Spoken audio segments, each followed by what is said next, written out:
You got Question for you. Go ahead. The X factor for Michigan. This man must have his best game in order for the Wolverines to see themselves on into the national championship. Who is the X factor for the Wolverines in your opinion? I'm going to say, well, I know everyone's going to say JJ McCarthy. I'm going to say Mike Sanderson. Nickel guy, can play some safety. He converted from wide receiver a season ago. He's, to me, has been one of their best players on defense. Yep. He's all over. Last night, I don't think he had his best game. And Purdue, outside to get back inside. And I think that gave him and the rest of that secondary some trouble. And we saw that. Purdue had a 7-minute drive of them just going boom, boom. Oh, you want to overexpand? Boom. Let's hit you right here. You want that? Let's hit the cross. Boom. So I just think that Mike Sanders still is going to have to play. He's going to because at some point he's going to have to cover Tay Barber. And that's great prep for the Wolverines seeing Purdue like that. Yes. And that's the last experience you have before you go see this wide open TCU attack like that. So Felder's got the Michigan nickel. Yeah. Yep. As the X factor or the man who must come forward. Who is it for you? So I do agree with him. I think everyone's going to pick JJ, and I think he's obviously going to have a coming out party here at some point in time. To me, it's the Michigan coordinators on both sides of the football. Yeah. I think this team has shown flashes and glimpses of just a really dominant, ball possessing, stifling defense. Like just a complete football team. They've shown so many flashes on both sides of the football. And I think a month's worth of prep, another Big Ten championship under your belt. You really need to come into this college football playoff putting your best foot forward. And right now, as a coaching staff, I'm taking it personal to make sure that these kids are as prepared as possible to put the best product on the field. And for this team to play at its capabilities. Because if the team plays at its capabilities, it's a bitch. It's going to be a tough matchup for anybody. I think really Georgia's the best matchup. If Michigan plays at the best of their abilities consistently, Georgia's the only team that I think can play that style for 4 quarters. Exactly. That rugged, but also that execution, that level of execution. Felder, to Hag's point, the 2 best performances by Michigan were against its 2 best opponents. They took Penn State apart and they blew up Ohio State. But yes, the effort in the helmet and shoulder pads was phenomenal. But the game plans these guys saved or manipulated, the halftime adjustments that they had in the second half with Ohio State, I felt like some of that stuff, they just came into the game knowing we're not even opening that box until we get to the second half. That they're going to need that against TCU because you're right. The from a tactical standpoint, and this is why Harbaugh went and got I forget the young coordinator's name. It brought the young defensive coordinator in from the Ravens, from his brother. They traded coaches. Schematically, find out other ways to pressure that won't make you vulnerable. And who can we go up and run against? And so Penn State, like a power finesse team, Ohio State, a power finesse team, TCU, a power finesse team. Now they got 4 weeks. Your X factor on the other side for TCU would be who, Felder? It's Kendra Miller, right? It's that offensive line. They've got to be able to. So I'll go offensive line because if they are not strong enough, and this is agreed. I'll go all the way back to week 1 with Utah and Florida. Utah was they were too small. They were too small against Florida to control the line of scrimmage. And I want to see what TCU looks like. They play a lot of 3-man fronts. Or excuse me, I want to see what sorry, I got ahead of myself. I want to see what TCU's offensive line looks like against that. We know Michigan's defensive line is hulky. We know they're huge. We know they can hold the edge. We know they can get push from the interior. We know all those things.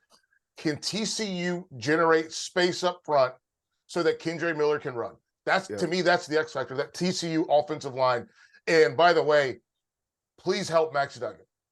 Yeah. Please don't let them hit him. Yeah. Yep. Honestly, all kinds of ways to run the ball. Do they get in like draw screen type situations, all this east-west behind the line Swing stuff. swings and bubbles. But you're right. This is the wrong opponent where a yard's needed or a half a yard's needed. Hack. We saw that. We saw that last night. We saw that And you're yesterday. out here fumbling around, and you need answers for your 2-yard situation, your yard situation. Bingo. Michigan is the wrong team to be around here fumbling around with Hack. Do you agree with Michael about the ability of those 5 up front and that coordinator find ways to run this ball? I was going to expand on that. I was going to say anybody involved with keeping Max Duggan upright, that's Lincoln's little brother. Is Garrett? Am I right? Yes. Garrett Riley. Mm-hmm. That's Garrett Riley. That's Sonny Dykes may have to get his hand in there. Like anybody involved with keeping Max Duggan upright and not banged up and looking like he just, survived trench warfare in World War I after a football game. Yeah. Is going to be very, very important to me. And the unique part about that is I think Max Duggan's ability to run the football, propensity to run the football, get him a little more involved. I think that's going to it's going to create some lanes. It's going to create some mismatches for them, or not mismatches, but numbers and leverage and angles for them offensively to where they don't necessarily have to out physical Michigan. They just have to get them on, get on them for a second, hold their spot, get to the second level, and just give a crease, right? And then everything else, the window dressing and everything else plays a big factor in that. So for me, their ability to do that, but also protect Max Duggan because he's the X factor. Max Duggan's not playing, man. I don't think this TCU team's got a chance. No, and Felder, go off of that, Felder. Here's the thing. We talked about it with CJ Stroud, right? Yeah. Max will do it. He will do it. And you have to worry about him with that hanger. You have to worry about him pulling it and keeping it. Mm-hmm. And I think that's a way to help open up the run game. That's a way to help open up so that your offensive line, they're not going to be physically bigger, stronger than Michigan. But if you get that guy to take a step, you get that linebacker, we talked about doubling up in a gap. You get that linebacker to take a step over. Now we got a run for him. He can hit a crease. A lot of that two-way go. You're right. Yeah. Duggan had the last drive in regulation, he ran himself for 90 plus yards on the drive. Yeah. Yeah. Which I'm curious to see in the modern era, how many quarterbacks have done that on one drive? How many quarterbacks? Call maybe runs, Braxton Miller. Like maybe Braxton Miller. Like that's one of the last superheroes in college football. But the means and methods in which you get first downs could come all kinds of ways. Sometimes just, running 4 verts, but swinging, running your check on a swing. Yep. And seeing what the lanes look like. So either we can catch something on the way out, or you could take it because we're opening this thing up. Having that built for him is going to be like that's going to add some stress and pressure on Michigan.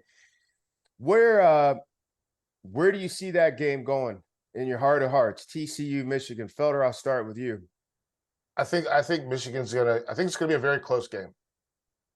I think that TCU is gonna do something that they've done all year, which is push the ball down the field. I don't care how good you are as a corner. I don't care how good you are as a safety. You can get your ass ate up. Everyone can get it. There's footage of. That's been the biggest question mark with Michigan's team too, is their defensive backfield. I don't think they answered any of that against Ohio State either. So just throwing that out there to help your point. Yeah. So I think that TCU's going to hit. They're going to land some of those, as you mentioned, those infused jabs that can hurt you a little bit. And then Michigan's going to slow build. Michigan is, what are they, number 4 in the country in time of possession? It's not a stat that I'm in love with personally, because it means that you're not explosive. And this is a game of explosion. Right. But at the end of the day, I think they start to lean on them, and you're going to get tired. And that's just what it is. You're going to get tired. And I think that's how they win. It's not the same. It's not, ultimately, I think Michigan's going to lean on them. I think that's the difference in this football game. But I think TCU is going to put up quite the effort. Hack? So I think going back to the beginning of this conversation, full circle, testament to who the committee put in. I think these 4 teams are the best 4 teams that, from a matchup standpoint, so give us everything we want. And the way they distributed it, perfect. Yep.